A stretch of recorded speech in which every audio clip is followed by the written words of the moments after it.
Fidel Dio has been trying to buy a house in Abuja for more than 2 years.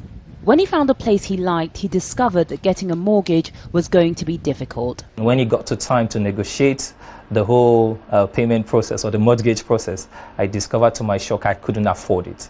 And the reason is very simple, because I'm expected to bring 30% of and pay 30% equity of the value of the house. This housing conference in Abuja is trying to address the problems Fidel is facing.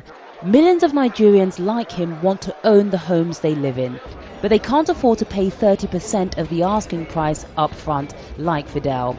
They also have to pay as much as 25% interest on the loan they take, and in many cases the money has to be paid back as soon as 5 to 10 years. We haven't got long-term funding for the housing sector in Nigeria.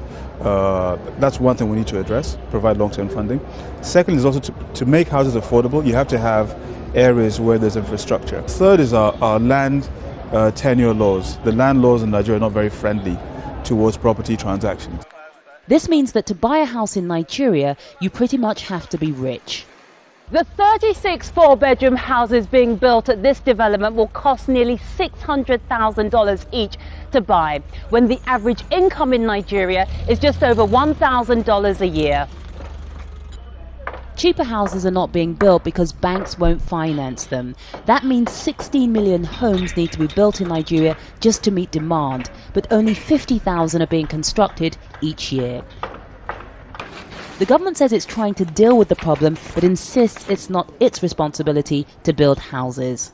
I wouldn't say the government has failed. The ministry's responsibility is to provide policy guidelines, to provide an enabling environment for people to come in and build the houses. And that is what we have done here. Form a word with the rest. But Fidel blames the government. He says it should make sure there are affordable houses for everyone.